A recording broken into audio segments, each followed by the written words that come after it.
Welcome to Mechanic. Today we have a 2016 RX350 here. This has the V6 engine in it, and we're going to show you where you add your engine coolant.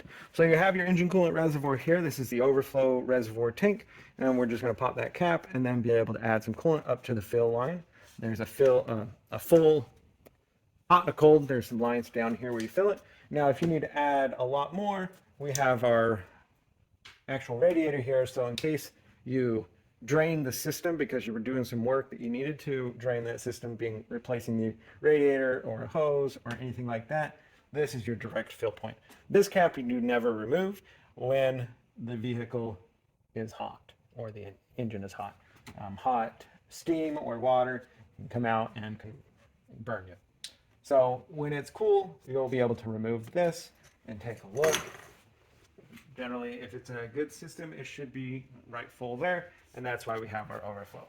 And so you would want to add some antifreeze here. Now, again, this is a closed system in one regard. I mean, you do have some that does evaporate off, but if you're constantly adding a lot over time, then you got to look where you have a leak.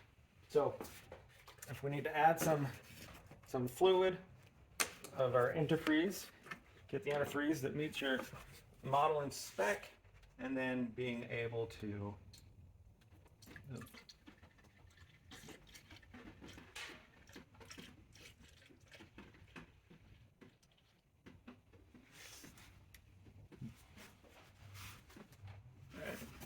so wasn't that low there, but they should have used a funnel to put that in.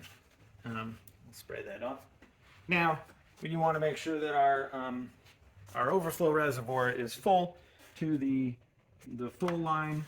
We got a low line and a full line. We're going to go ahead and top that off, and then our system should be pretty good. But that's where you would add your antifreeze, engine coolant to your vehicle.